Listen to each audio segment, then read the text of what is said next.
दिल्ली में आज प्रदूषण के हालात बेहद गंभीर हो गए हैं। औसत AQI 481 तक पहुंच गया है। हालात बेहद खराब हो गए। हालांकि ग्रैब 4 इंप्लीमेंट तो किया गया है, लेकिन कितना असर आपको लगता है इसका होगा? अगर प्रतिबंध से पोल्यूशन रुकता तो ग्रैब 3 के बाद रुक जाना चाहिए था।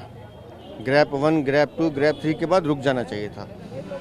गोपाल राय जो बार बार बात करते हैं कि प्रतिबंध से पोल्यूशन रुकेगा, नहीं रुकेगा। कारण सीधा सा स्पष्ट है। गोपाल राय मूल कारण से भाग रहे हैं, क्योंकि वो उनकी सरकार का फेलियर है। PM 2.5 जनरेट होने का रीज़न है डस्ट उछलती है उन गड्ढों से, उन सड़कों से जो दिल्ली की सरकार को देखरेख करनी चाहिए थी। सफाई व्यवस्था पूरी तरह से चरमरा चुकी है दिल्ली में, क्योंकि अरविंद केजरीवाल की नगर निगम का शासन है।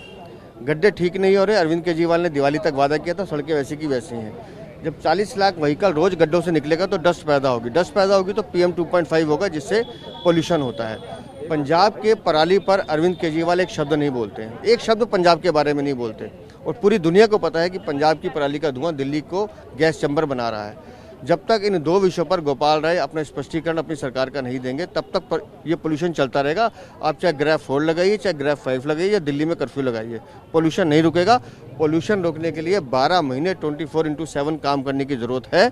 ये मैं इस दावे के साथ कह रहा हूँ कि 1 जनवरी 2024 से आज 18 नवंबर हो गया, आज तक AQI 50 से नीचे नहीं आया। इसका मतलब पोल्यूशन 1-2 महीने की समस्या नहीं है, ये 12 महीने की समस्या। इससे 12 महीने लड़ना पड़ेगा। 3100 टन CND वेस्ट रोज अनट्रीटेड छोड़ रहे हैं। सुप्रीम कोर्ट ने लताड़ लगाई है। किसको ठीक करना है? वो अरविंद केजरीवाल को ठीक करना था। आप काम नहीं करेंगे और सिर्फ इवेंट मैनेजमेंट के इवेंट कंपनी की तरह हाथ हिलाएंगे, उससे पोल्यूशन ठीक नहीं होगा। दिल्ली बीजेपी ने एक पोस्टर भी रिलीज किया है, दिल्ली में सांसों का आपातकाल। उसमें अरविंद केजरीवाल की तस्वीर भी लगी हुई है। क्या मैसेज है इसका? हम तो दिल्ली वालों को सावधान करना चाहते हैं कि अपने बड़े बुजुर्ग, अपने बच्चों को संभालिए।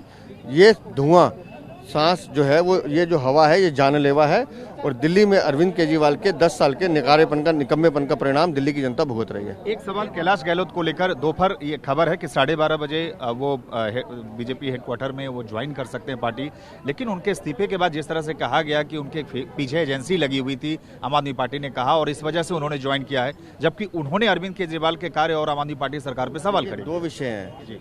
आम आदमी पार्टी कह रही है एजेंसी का नाम ले रही है। मैं पूछना चाहता हूं, अगर आपको पता था एजेंसी पीछे लगी है, तो फिर आप उसे मंत्री बनाए क्यों घूम रहे थे? अरविंद केजरीवाल अपने कंधे पे लेके क्यों घूम रहे थे? वरिष्ठ मंत्री थे, लाल किले 15 अगस्त को उन्होंने झंडा फहराया सरकारी कार्यक्रम में, तब आपने क्यों नहीं रोका? लेकिन कैलाश गहलोत ने जो सवाल उठाए हैं, जो भ्रष्टाचारी आईना चेहरा अरविंद केजरीवाल को उस आईने में दिखाया है, उसका जवाब नहीं देंगे। अरविंद केजरीवाल बताए ना कि शीश महल क्यों छुपाते हैं। अरविंद केजरीवाल बताएं वो 8500 करोड़ रुपए कहाँ गए जो यमुना की सफाई के लिए थे। उन बातों का जवाब नहीं देंगे। बहुत धन्यवाद। ये थे वीरेंद्र सचदेवा, कैमरामैन राजीव रंजन के साथ सुमंत कुमार, TV9 भारतवर्ष, दिल्ली।